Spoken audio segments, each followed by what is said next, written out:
നിയമസഭാ തെരഞ്ഞെടുപ്പ് അടുത്തെത്തിയ സാഹചര്യത്തിൽ ഞെട്ടിക്കുന്ന വിവരങ്ങളാണ് പുറത്തുവരുന്നത്.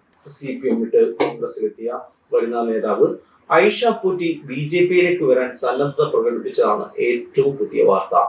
BJP നേതാവ് വൈക്കൽ സോമനാണ് ഈ വെളിപ്പെടുത്തൽ നടത്തിയിരിക്കുന്നത്.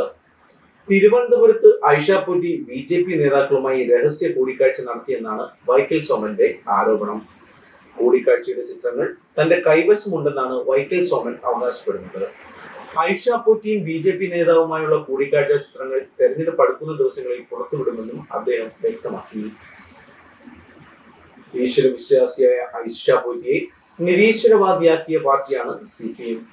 കൊട്ടാരക്കരയിൽ UDF സ്ഥാനാർത്ഥിയായി ഐഷ പോറ്റി എത്തുമെന്ന് സൂചനകളുണ്ട്. ഈ സാഹചര്യത്തിലാണ് സോമന്റെ പ്രതികരണം. ഐഷ പോറ്റി UDF സ്ഥാനാർത്ഥിയായി കൊട്ടാരക്കരയിൽ എത്തിയാൽ LDF വിയർക്കും. പോരാട്ടം കടുത്താൽ LDF സ്ഥാനാർത്ഥി KN ബാലഗോപാൽ വീഴുമെന്ന് ഉറപ്പാണ്. രാഷ്ട്രീയത്തിന് അതീതമായ സ്വീകാര്യത മണ്ഡലത്തിൽ എപ്പോഴുമുള്ള നേതാവാണ് ഐഷ പോറ്റി. 2006 ബാലകൃഷ്ണപിള്ളയെ അട്ടിമറിച്ചാണ് LDF സ്ഥാനാർത്ഥി ഐഷ പോറ്റി ആദ്യം നിയമസഭയിൽ എത്തിയത്. 2011-ലും 2016-ലും കൊട്ടാരക്കര ഐഷ പോറ്റിക്കൊപ്പം നിന്നു. 2000-ൽ തദ്ദേശ തെരഞ്ഞെടുപ്പിൽ ജില്ലാ പഞ്ചായത്ത് കൊട്ടാരക്കര ഡിവിഷൻ പിടിക്കാനാണ് അന്ന് വെറും 42 വയസ്സ് മാത്രമുള്ള ഐഷ പോറ്റിയെ CPM ആദ്യമായി കളത്തിലിറക്കിയത്. കൊട്ടാരക്കര കോടതിയിൽ പ്രാക്ടീസ് ചെയ്തു വരികയായിരുന്നു ഐഷ പോറ്റി. ശേഷം വിജയിച്ച ഐഷ പോറ്റിയെ ഭരണസമിതിയുടെ അവസാന 2.5 വർഷം ജില്ലാ പഞ്ചായത്ത് പ്രസിഡന്റ് ആക്കി.